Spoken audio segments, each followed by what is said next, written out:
Hello, my friends. It's been a minute since I've seen you. How are you? How was the rest of your summer? I kind of checked out about midway through July and said I wasn't going to be doing any more videos until my son goes back to school because it's just too hard to do them with him here.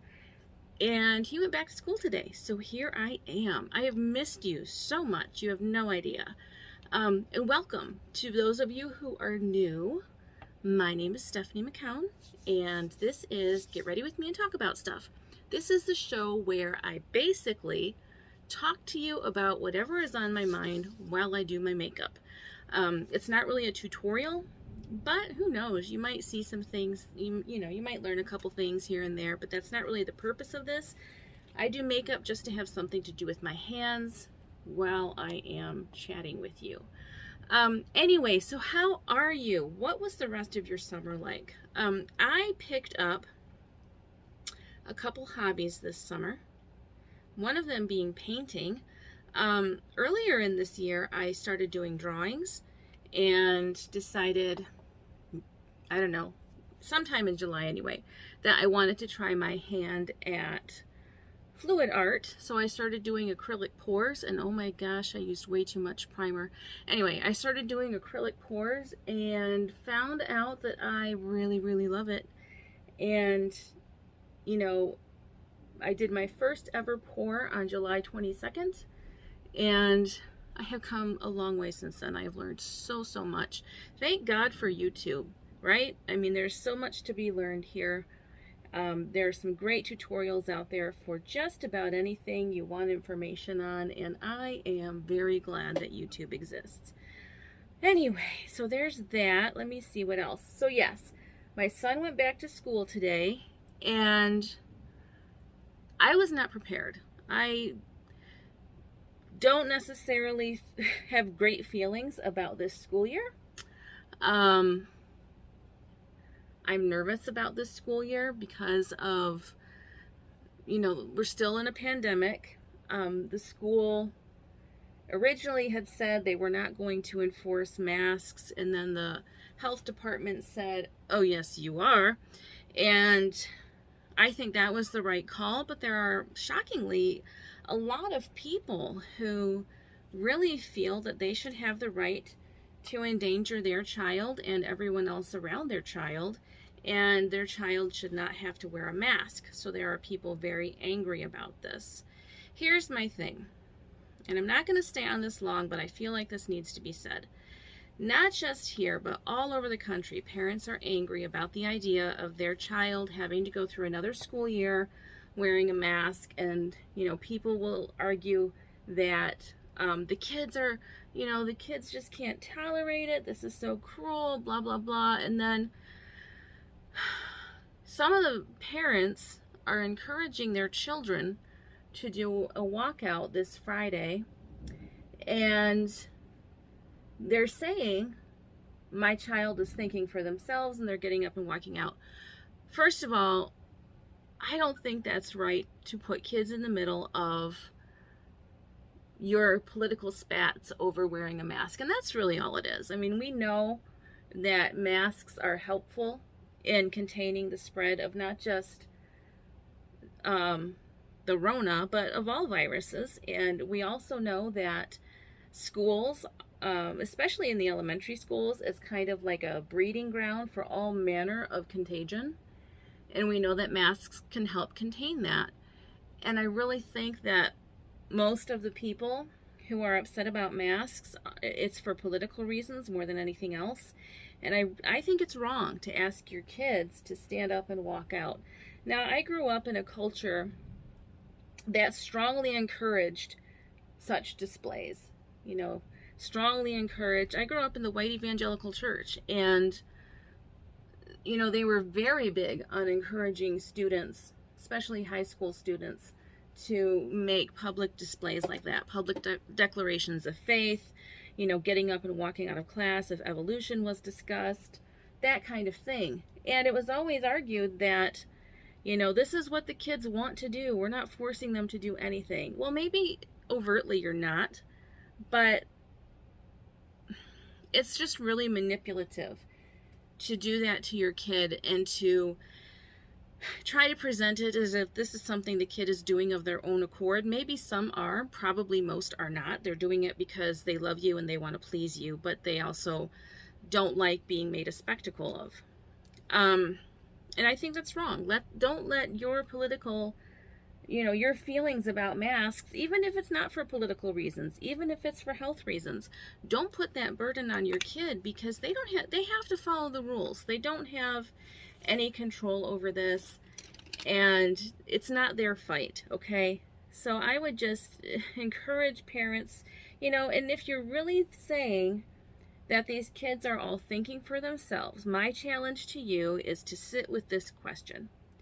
If your child were to come to you and say, I don't want to do this, I think you're wrong about masks, I believe in masks and I have no problem wearing mine, would you be okay with that? Because if your argument really is, my child is doing this protest or, refusing to wear a mask or whatever, because they're thinking for themselves and this is what they want, would you be okay if their own thoughts were, I don't agree with you and I'm not doing that protest and I think masks work and I'm fine with wearing one? So it's just a question to ask yourself. I'm not going to attempt to presume your answer, but I would encourage you, if you have children in your life and you're encouraging them to walk out on Friday and you're suggesting that this is something they're doing of their own volition and you have no problem with it because they're thinking for themselves, ask yourself if you would be okay if they didn't want to walk out and if they thought that your opinion about masks was uninformed. So that's all I'm going to say about that. So today's topic, I thought it was a fitting topic for the first day of school because a lot of parents, there it is. A lot of parents are going to be dealing with this very thing this school year, especially if you have an elementary student around like 3rd or 4th grade. Chances are pretty high that what we're going to be discussing today is something that your kid is going to come home all excited about, and So what we are going to talk about today, it's kind of a fun topic, and as with most topics, it started on social media with the posting of a meme and the ensuing discussion. The question is, how did learning the recorder become a staple of American education in many, not all, but many school districts across the country? And I've never really thought of the question before. But then once I did, I was like, yeah, how did that become a thing? So it's important, I think, to dive into a little bit of the history of the recorder before we get into how it became such a big part of our educational experiences. I mean, I remember learning recorder when I was a kid. I think that my son, if he had not been homeschooled that year, I'm pretty sure he would have been taught the recorder. It's kind of just something that's like dreaded but expected, and it is what it is. So the recorder, we often think of it as a children's instrument. We often think of it as almost like a toy. But in fact, during the Renaissance era, it was considered a vital part of any musical ensemble.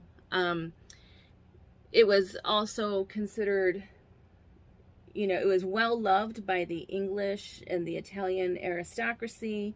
King Henry himself owned, I think it was somewhere around, he had dozens of recorders, and he had written around 30 pieces of music specifically for playing on the recorder. So you could not be a respectable musical outlet, musical ensemble, if you didn't have the recorder.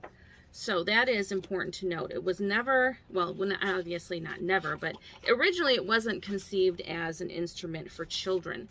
Now the recorder would eventually fall out of favor for a couple of different reasons.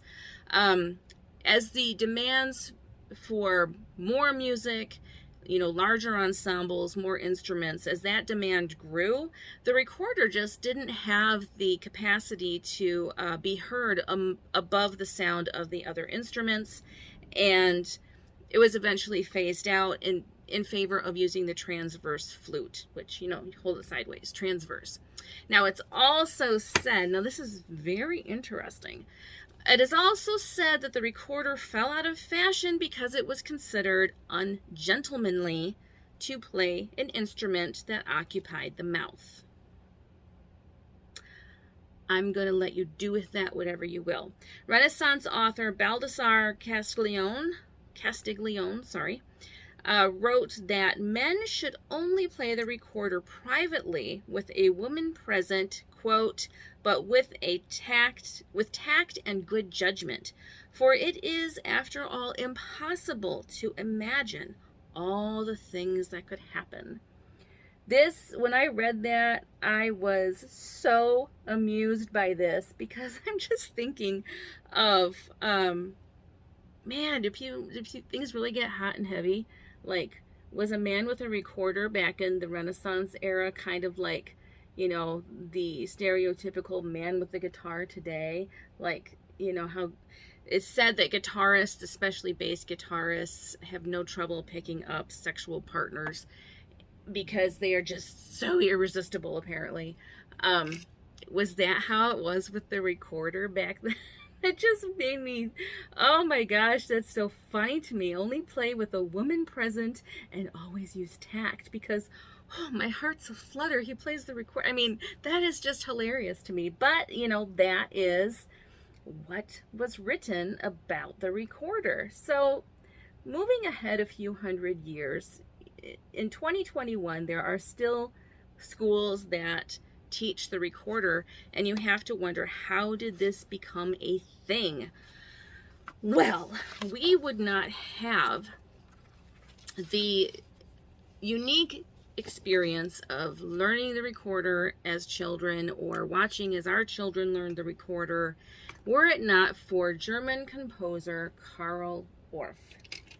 Now, he and his colleague, whose name is not right in front of my face like it should be, I believe her last name was Keat.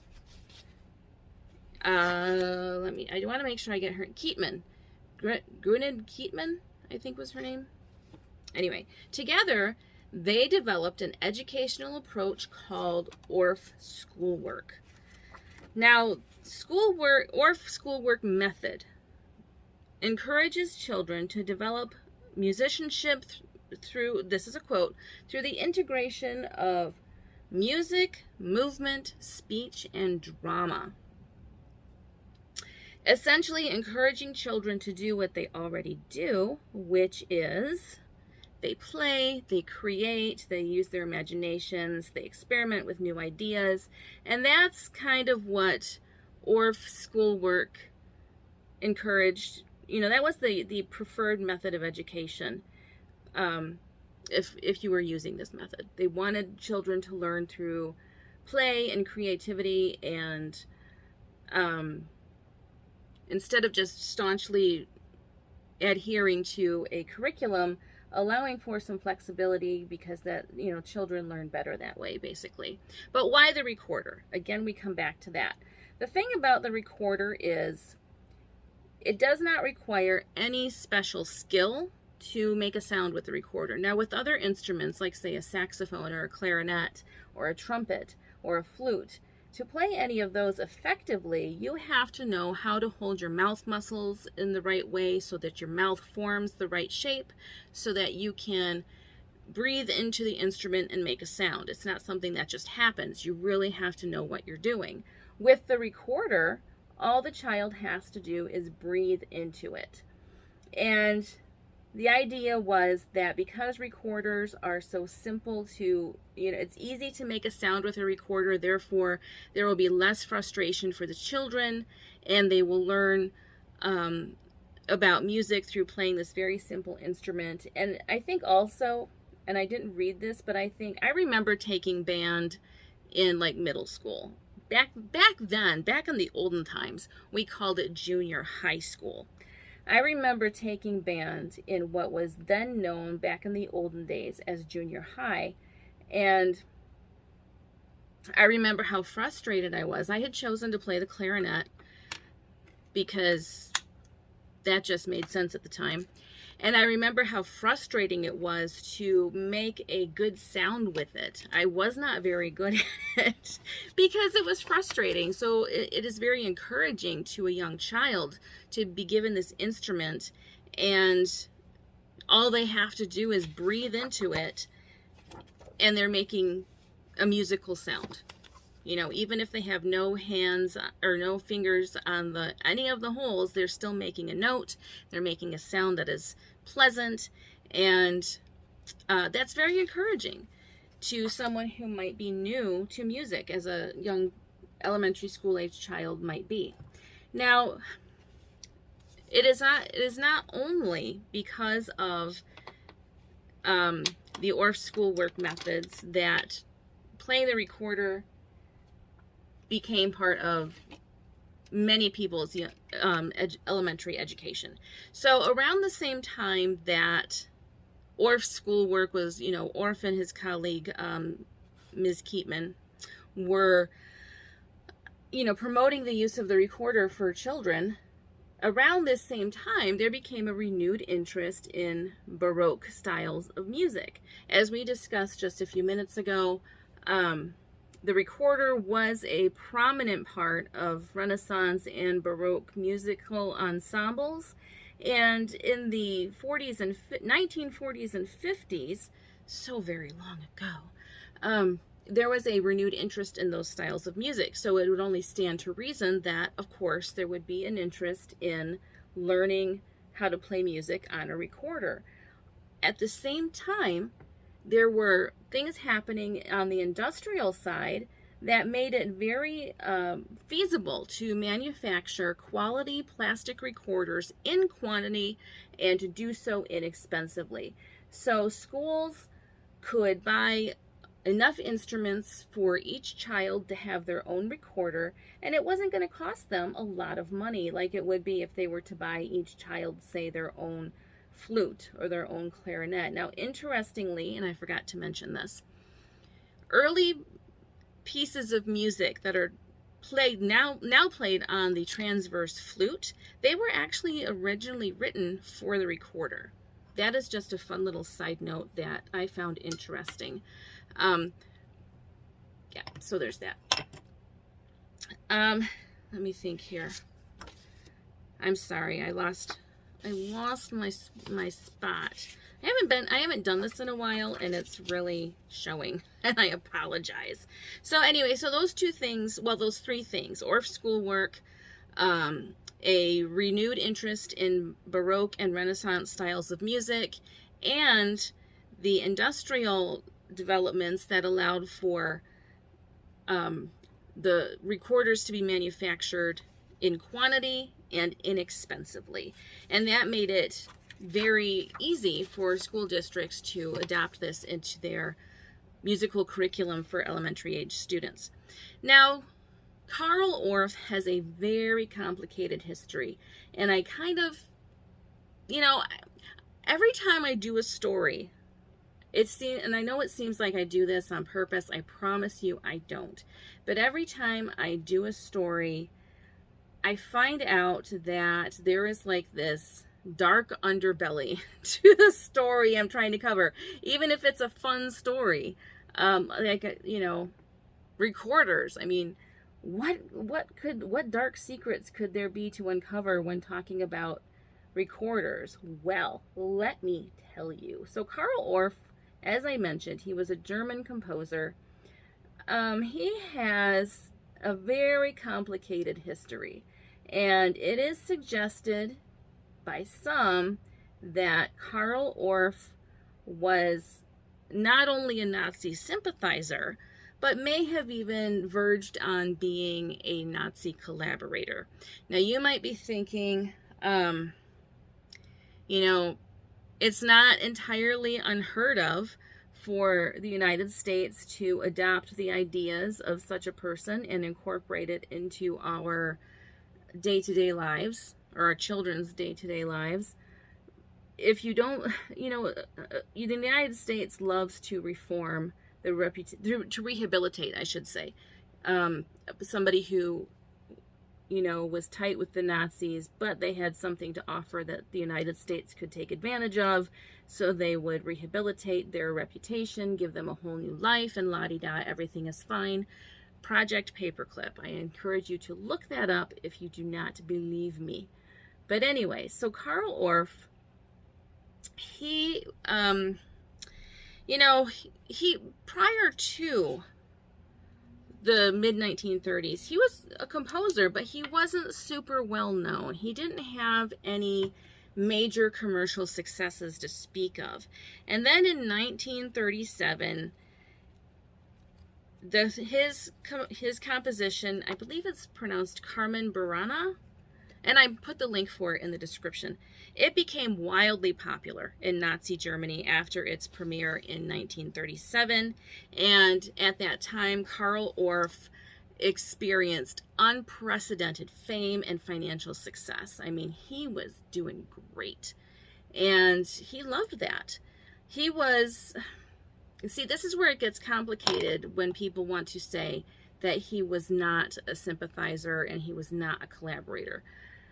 Karl Orff was one of the very few German composers who heeded the call when Nazis said, hey, we need some new music for A Midsummer Night's Dream, specifically incidental music. And some of you out there might know what that is. I'm thinking it's just music that's playing like as stuff is going on. It's not its own song in itself. It's just like pleasant background music. So very few, when that call came out, very few German composers answered the call. They're like, no, I'm not going to reward you for banning the music of Felix Mendelssohn with my amazing compositions. Write your own music, Nazi Germany.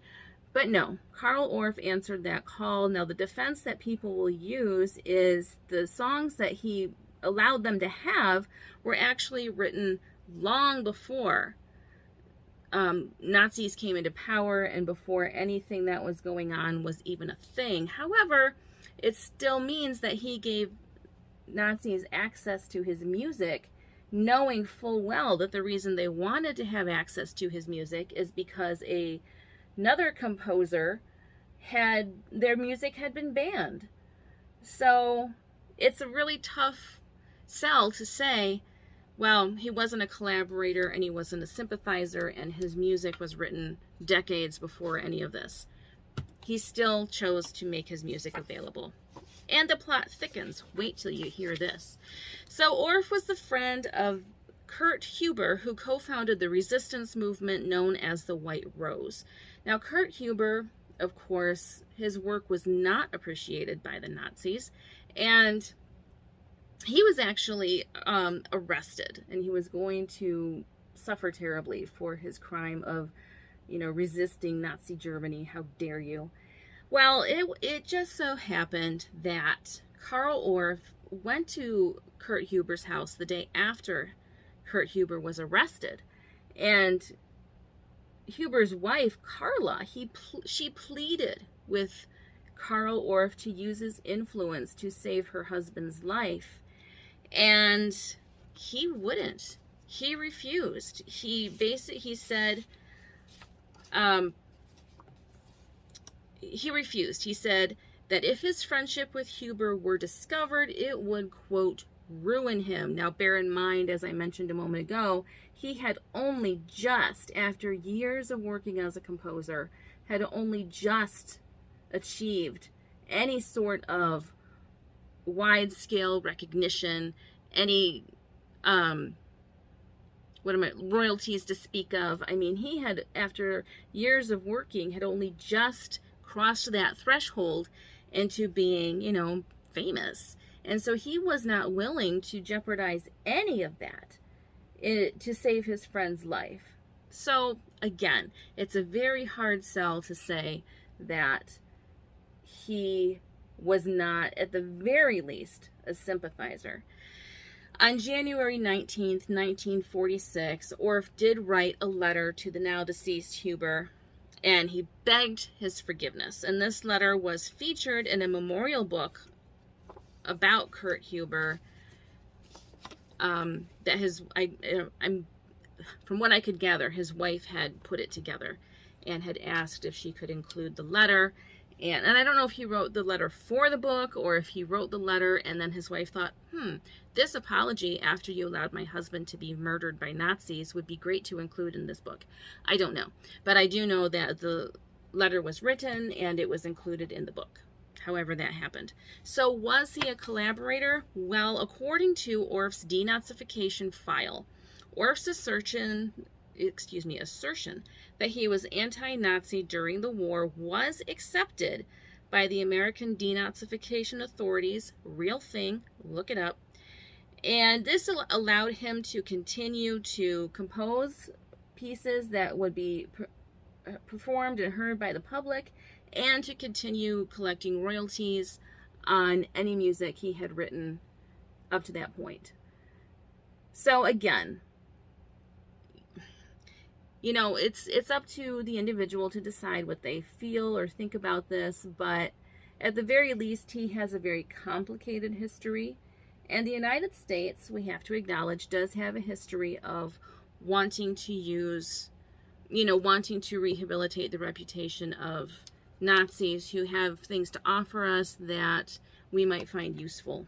And, it's amazing how adept we were at just looking, turning a blind eye to everything that certain individuals had done and just thinking, well, that's all in the past. They're really smart and they've got lots of good things to offer us. So can we forget all that? Now, bear in mind, Orff's schoolwork method was used for training Hitler Youth. So it's not as if, the only thing he might have contributed to the Nazi cause was his music. He had to have been aware that his methods were being used to train Hitler Youth. And apparently he was good with that. So I'm going to finish this up off camera, and then I will be right back with some final thoughts on this fascinating subject of all of our little ones learning to play the recorder. I'll be right back. All right, I am back. So my lips feel very dark. I haven't worn a color this dark since I think last year. And I don't know what's going on. I'm struggling to be okay with this. It feels like a lot. Anyway, so that is just a brief introduction to the man who gave us the gift of making recorder music part of our educational experience. And I do have for you a few tips if you are one of the parents whose child comes bounding through the front door, Mom, Dad, Grandma, Grandpa, whatever, whoever you are. If you have children in your life who are coming home with a recorder and you are about to hear Hot Cross Buns 57 times consecutively every day that they have the recorder in their possession, I have a few tips that I gleaned from one of the articles I've linked in the description below. So here's a little encouragement for you. One of the reasons that recorders squeak when they are played, it's not because your child is bad at playing the recorder, because as we've discussed, it takes no special talent to play a recorder, or to at least make it, to make sound with the recorder. Your child is probably blowing into it instead of breathing into it. So after you've located your earplugs and you've had a little bit of peace for a moment, help your child breathe into it instead of blowing into it, because that forceful air is usually what's making it squeak.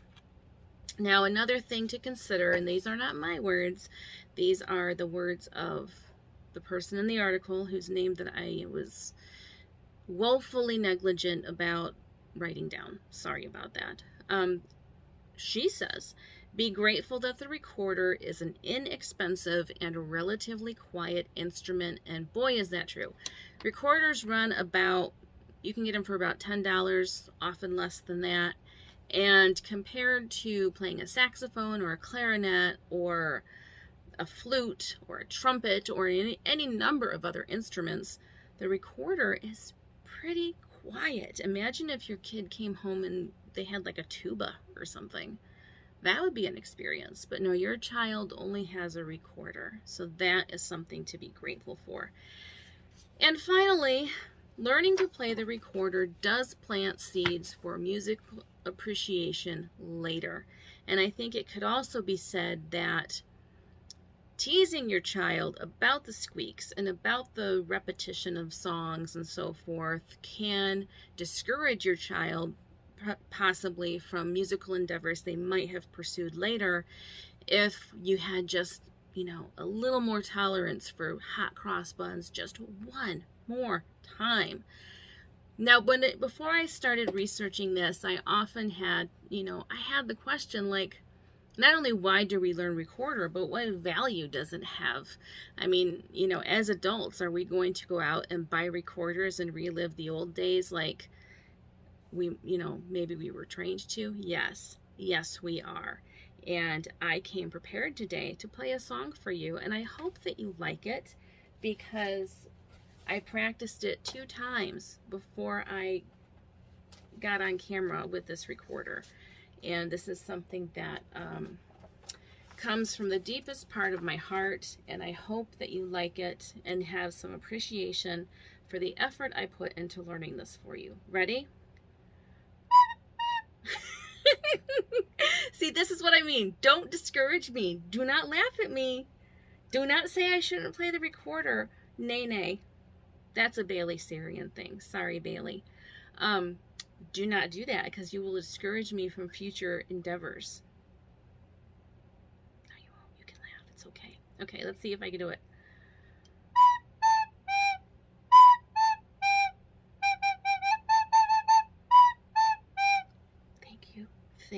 Thank you. I did learn something a little more complicated. I'm still working on it, but I'll play with for you what I know, and you would be surprised how much fun it is practicing the recorder at 46 years old. I did not expect it to be fun. I bought the recorder just for kicks when I knew I was going to be covering this topic, and it's fun. Okay. I'm so nervous.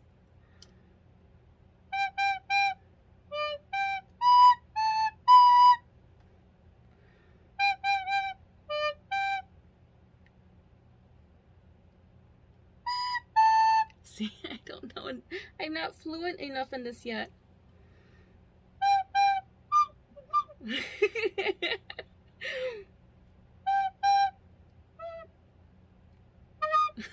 Forget it. I can only do the first part, and then I'm like, wait a minute, I don't know how it goes. I gotta play it 54 more times. Anyway, so I didn't do any better than your kids. Probably did worse than some of your kids.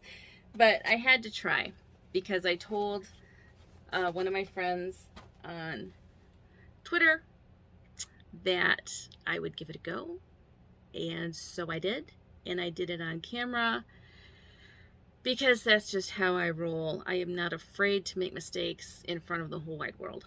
Anyway, I hope you all have a great rest of your day. We're having a thunderstorm right now, and I love thunderstorms. Love them. So I'm going to go enjoy that and just hope the power doesn't go out. Take care of yourselves. Be good to yourself. Be good to other people. Don't shit on yourself or anyone else. Wear a mask. Keep social distancing. The only way out is through. So let's get through this, and let's not make it our children's fight, okay? Just let them focus on being in school and enjoying the time they have in school with their friends, and let's not make it about them fighting political battles for us. What do you say? Does that sound like a good idea? It kind of does to me. Anyway, I will see you again next week. Take care of yourselves. Have a great week. If you enjoyed this video, please subscribe. I will talk to you later. Bye.